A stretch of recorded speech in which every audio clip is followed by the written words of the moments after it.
When we decided to do this trip, we knew that the choice of boat we would take with us would be the most important decision we could make. This is called the Row Cruiser. It was designed as a boat to take a ton of gear and a person into pretty much parts unknown. This is a pickup truck of the rowing world, and it was designed by a guy here on Vancouver Island, Colin, Angus Boats.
Just had a major fuck up, as you probably seen. The epoxy and the hardener was starting to activate before it got out of the cup. That's really rough. I know. Got like 2 weeks to get this thing finished. Nobody said building a boat was easy, did they?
So we're gonna put 2 coats of primer on the entire boat, and that'll make a real nice base for the white on the hull, and then fire red for the top. It's gonna be sexy.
Ooh, damn, she looks good. Oh my god.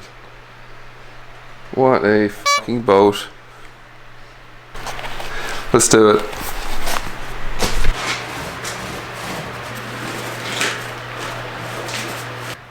Fire red. Oh man. One drop of this stuff gets in the wrong spot on the nice white paint did this morning.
You've got a sleeping cabin, you got storage forward and aft, and you've got enough stability to give you a dry ride.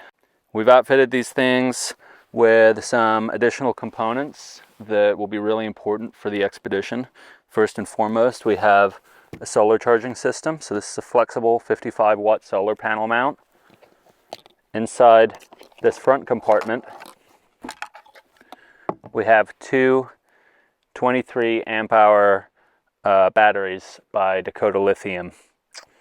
Those go inside the cabin to a charge controller and 12 volt fuse block that allows us to charge our equipment, run a depth sounder, run some additional safety features like bilge pumps both inside the cabin and in the cockpit, and whatever else we want to run within this power system. You can see that there's a narrow track here for our sliding seat. This is carbon fiber setup from Angus Rowboats. And then you have this big outrigger that allows us to run these 9.5 foot oars, also from Angus Rowboats. This is a really dry ride. We've both been really impressed. No matter how bad the weather, how big the waves, we barely getting splashed inside these things. Been really happy with how dry these things are when we're out on the water. In here, we've got a few things that we want to keep handy and keep accessible at all times. First and foremost, we've got our VHF radios, which we keep on ourselves so that we can communicate with each other or potentially put out a distress call if the shit were to hit the fan. We've got our Garmin inReach system, also for safety and for tracking.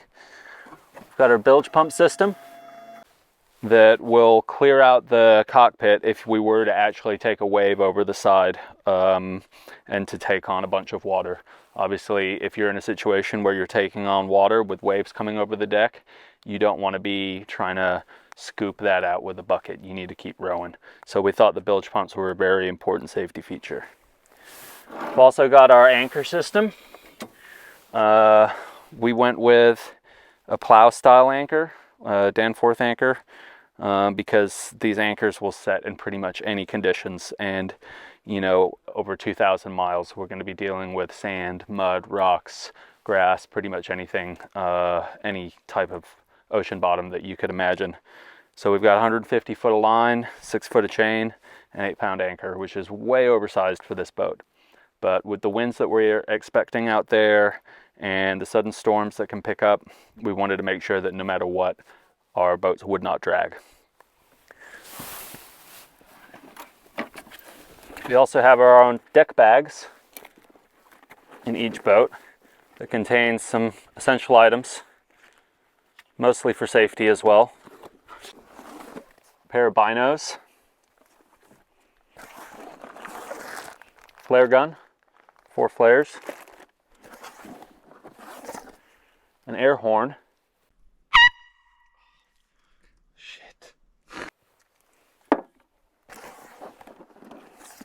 and a wind meter that we can pull out and monitor the wind to make sure if things start picking up, we kind of know where our limits are. That all stays here on deck, easily accessible. We also have a depth meter on the boat that allows us to check the depth. The soundings, depth soundings up there in the Arctic are pretty scarce and probably not very accurate. So we wanted to know exactly what the depth would be so we could drop an anchor, set the right amount of line so that we wouldn't drag in the middle of the night. Again, important for safety. This is probably the coolest part of the Row Cruiser design. You've got a sleeping cabin. So during the day, some of our stuff goes in here.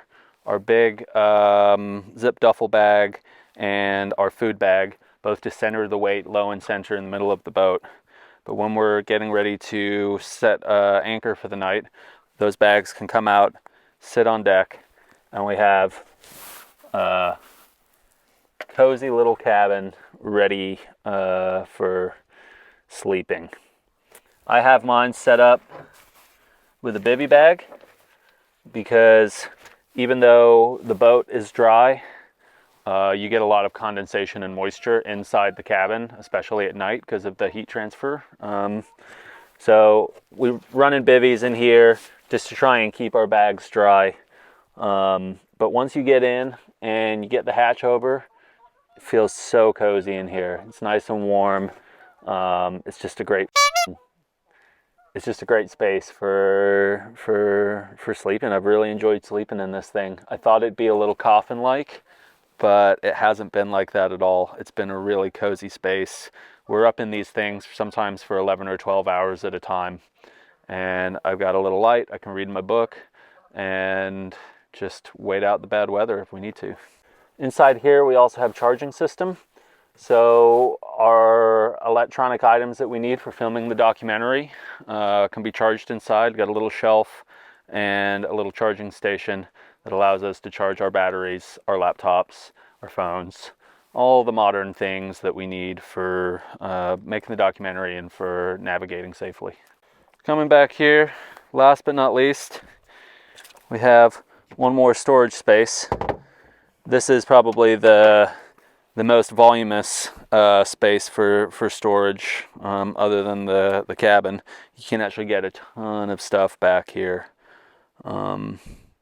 It's a storage space. There's not much else to say about it, really. Hold a lot of shit. That's the Row Cruiser. Colin Angus, Angus Rowboats. Big shout out to him.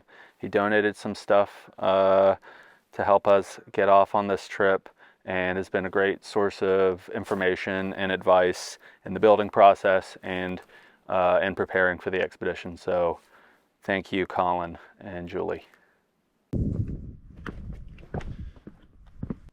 There you have it, folks. That's the walkthrough of the Angus Row Cruiser. What a couple beauties they are. Real question is, which do you rather? Red and white? Blue and white? If you're really seeing who built these things, I'd probably pick the blue and white one. I heard the red and white guy don't really know what the hell he's doing.